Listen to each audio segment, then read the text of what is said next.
Welcome to the podcast, Working Drummer. Dynamic interviews that tell you everything you need to know about being a professional drummer and a few things you may not want to know. Produced by Mike Jackson and hosted by myself, Matthew Crouse. My dad got me into Van Halen. Yeah? And absolutely, my dad's a huge Van Halen fan. And if you saw my dad, you wouldn't think. You know, my dad's kind of a good old boy from Tennessee. He likes bass fishes and works at the Nissan plant. But then he likes Van Halen, likes Rush. He, loves rock music. So my dad was like, you got to listen to Van Halen. You got to. He's like, no Van Hagar. And I live by that. After 1984, there isn't anything. Did you get in trouble if you listen to Van Halen? Would that be grounds for kind of sacrilege almost? No, but I mean, there's some cool stuff with Sammy Hagar on it. Like, 5150 is pretty awesome, but no, my dad, he only let me really listen to the Diamond Dave stuff. And my dad's name is David, and so we call my dad Diamond Dave. Okay. My wife, she talks to my dad on the phone. She calls him Diamond Dave. It's pretty awesome. How old were you when you first started that? I was probably like 6 or 7 when I first heard Van Halen. Yeah. And it was very, from the first time I listened to them, it was very like, ooh, this is different. Like these guys know how to have fun. Right. It just sounded like the perfect mixture of like, it was heavy and it was kind of dark at times, but they were having, at least they seemed like they were having fun. Yes.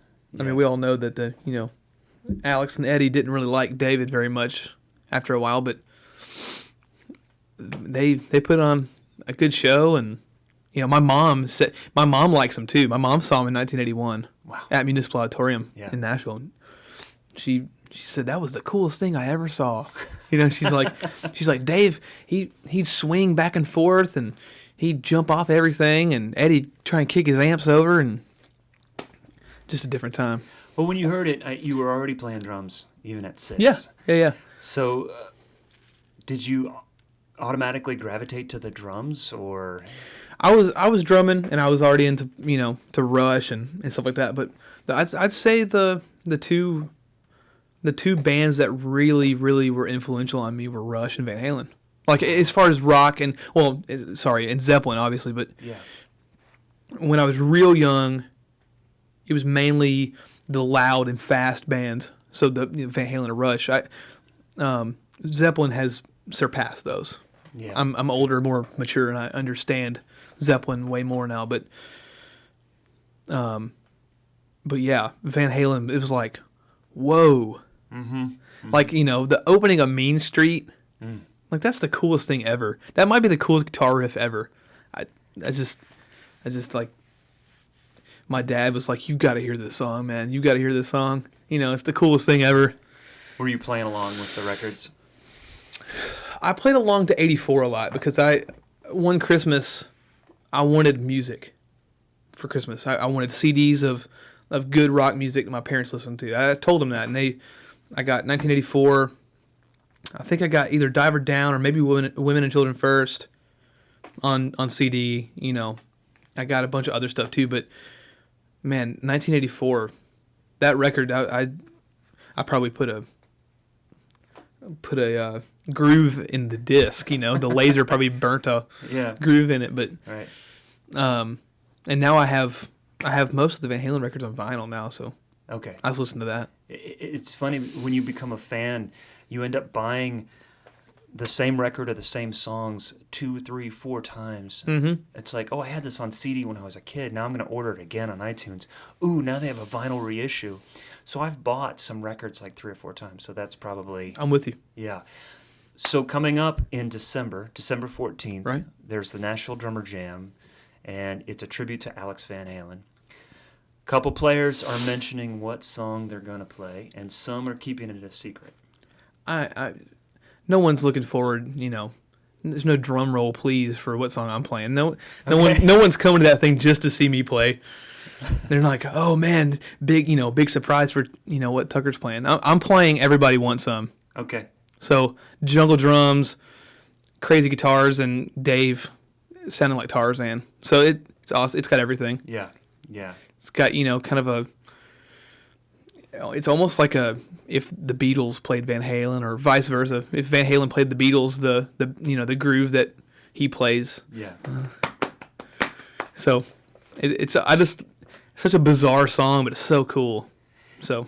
And the first time I heard that song was in a movie with John Cusack, and if you can tell me what movie that is.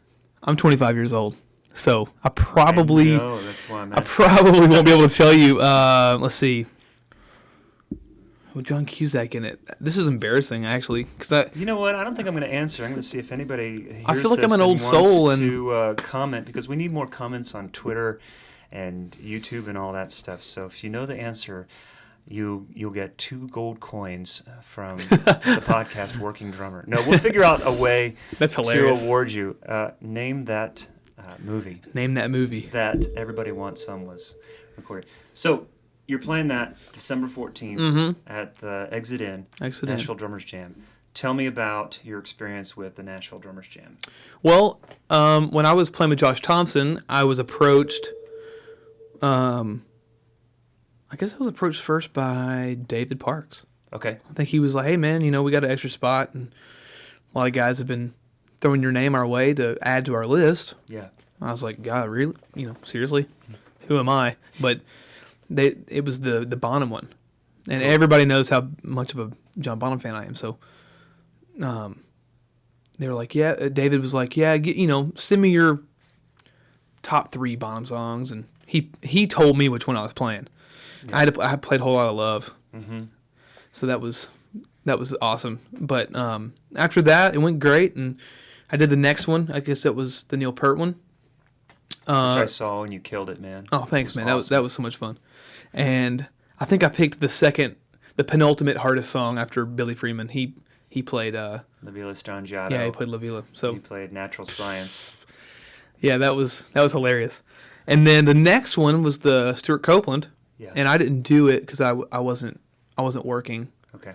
And I wasn't gonna like beg for a spot with guys that have jobs should be doing that. So it should be guys that are working kind of, I was just I didn't even have a drum gig anywhere for the Stuart Copeland one, even though my son's middle name is Copeland after Stuart Copeland. But okay, my son's middle name is Copeland. Are you serious? Not after Stuart, though. Nah, that's so cool. Family name. That's awesome. Different That's spelling. awesome. Yeah. Well, but I was like, hey, you know what? Even though my son's middle name is Copeland, I'll sit out. I don't have to do this one, or yeah.